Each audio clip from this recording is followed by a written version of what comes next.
Welcome back to Boon or Bust, and I say I'm talking here as someone who's crestfallen. Well, I'm crestfallen because I've been accused of rabbiting on in the last episode and not getting to the point. And this time we really do want to get to the point because we're looking at what is holding back the embrace of AI.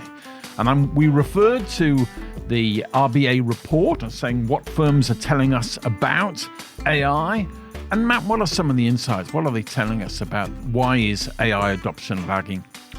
I think one of the key reasons here, Peter, is a lack of skills in many ways and capability when it comes to organizations being able to effectively deploy AI. But I would also say it's kind of the skills capability, but it's a mindset as well, I think, for many. And I think it's really translating benefits to the users, to the employees, versus the risks and challenges many of them perceive as well. But it's kind of that classic chicken and egg scenario, Peter, at the end of the day, because we can talk about needing to have the right skills and capabilities, but we don't necessarily give our people the headspace, the time, the capability to build up their skills in this current environment. For many of them, they don't have the luxury, right? So this is where we need to reframe that conversation into what does productivity improvement really look like, right? It should look like, here's 20% time for me to train you in AI, right?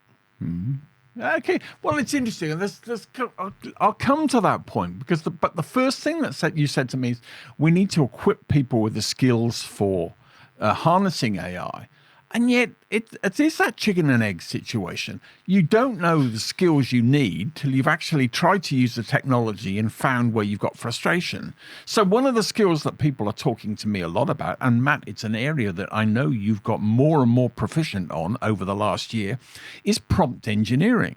You know, what is the prompt that you need to put into AI to get an output that makes sense, that helps you, gives you the answer you're looking for? And that's not and you told me it's through sort of trial and error that you've got to that sort of point. So is that not the way we always learn? Yes, it is. You know, that trial and error piece as well. And it's also getting cohorts of, champions together as well within organizations to help with that. Because, you can say learn, like, feel your way along when it comes to prompt engineering. But I was talking to the CIO of, a very large education facility here, like further education facility here in Australia. And what she was saying to me was that you can talk about this kind of prompt capabilities, but they need to start building that into curriculums within schools. So this needs to start from the ground up. And it's a great, speaker, Ken Robinson. He's deceased now, but he talked about the need to really, and I'd encourage anybody to look up Ken Robinson on YouTube and look at his thoughts on how we need to reset the conversation around education. I think right now, more than ever, that's where we need to start. Of course, we have a workforce of billions of people around the world, so we need to help train them as well. But really, we're thinking about the next generation coming through, and not just the next generation of people, but the next iterations of AI, quantum, post-quantum cryptography, all those sort of areas.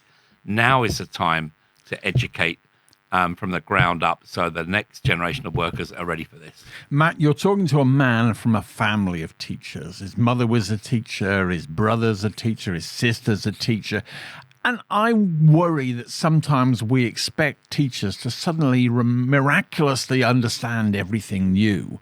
And I feel quite strongly that actually we've got to invest in those teachers. Absolutely, we've got to make sure that it's a valuable job in a modern world. It isn't some sort of poor job. If you're a teacher, you should be able to afford a house in a place like Sydney. Yeah, but that's what the CIO was talking about, Peter, as well, right? It's one thing to say we've got to educate the children, but you got to start with the educators at the end of the day. And that's the same within most organizations. I had another conversation I was having a few weeks ago. They were talking about how it's not even necessarily cohorts of champions, but it's identify one or two people within each team who's really setting the world on fire when it comes to leveraging AI through the right prompt capabilities.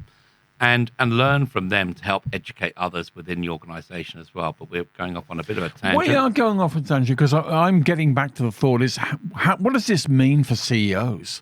What have they got to do to harness AI? And I think we've got to actually have some space in the agenda where the organization's employees are not encouraged, even commanded to actually make work with AI.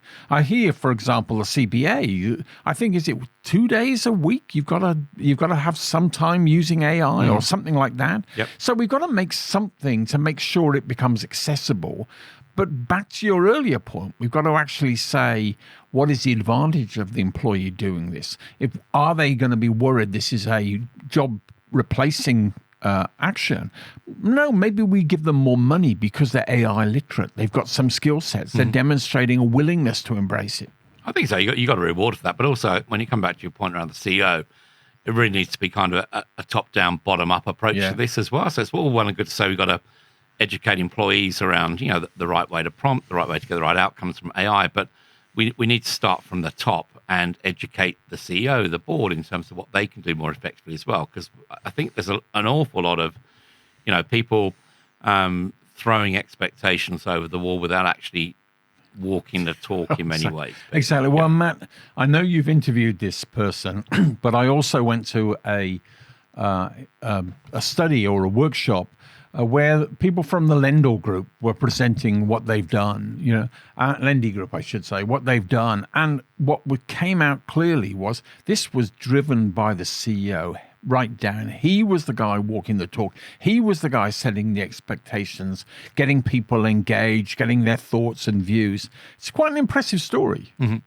Absolutely. And I think that's a great point to sort of bring up as well, Peter, in terms of that leadership and driving it down from the top, because those typically the organizations who are accelerating innovation and productivity the fastest as well. And, to be honest with you, it's quite often, it's those digital native companies. It's those digital first, cloud first style organizations.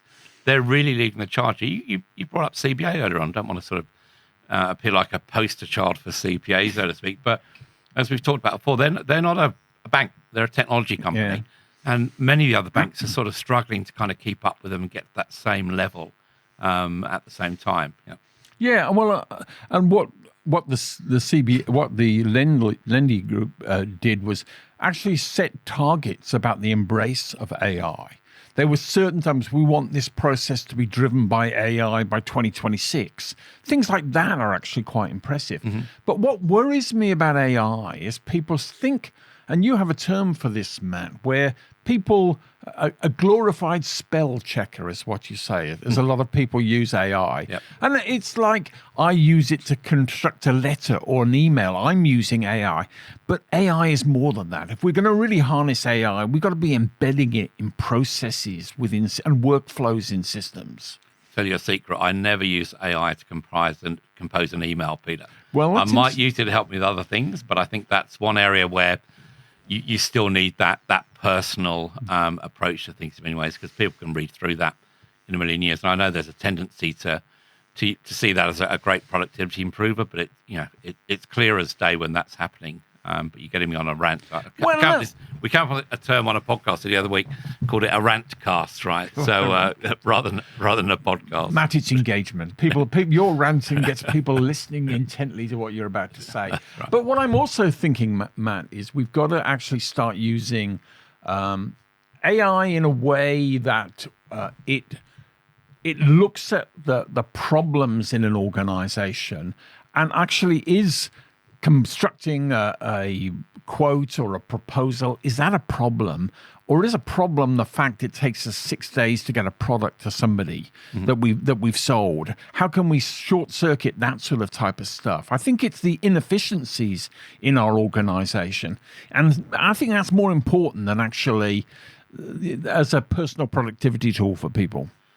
I agree, and that comes back to the comments you made in the previous episode, Peter, in terms of that sort of customer differentiated offerings, and that's exactly it, And it's not just about when the product's going to arrive or how fast it's going to arrive, it's the knowing as well. And you talked about, again, the ProMite or whatever earlier on, but again, it's kind of knowing where things are or knowing when things are going to be delivered. I mean, that's where AI, I think, can help ultimately.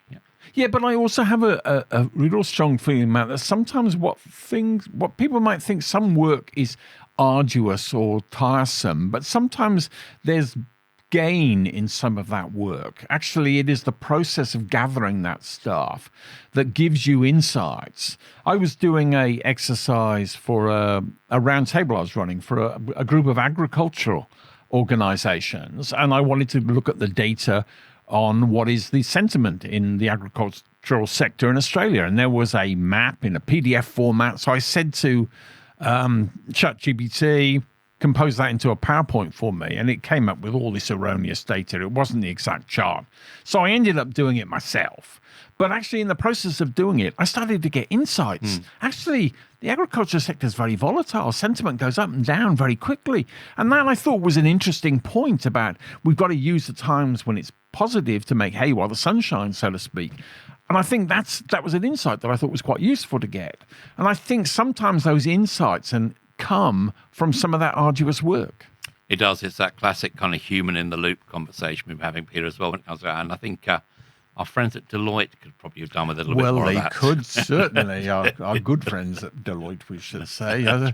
We all learn. We all learn. But I guess building on from that, I kind of want to set us up for our next conversation, Peter, because we've been talking around, productivity, the paradox, how AI can help, how we can accelerate innovation, reduce productivity. And when we think about innovation particularly, there's some really interesting things happening in terms of how some of the technology providers are thinking about setting us up to be able to really leverage our in the future. And we're going to talk about what we're calling moonshots and misfires when it comes to AI in the next episode. Is there anything wrong with ambition, is what Matt's saying. But not ambition at all costs, right, Peter? So till the next time, thank you very much. Thank you very much.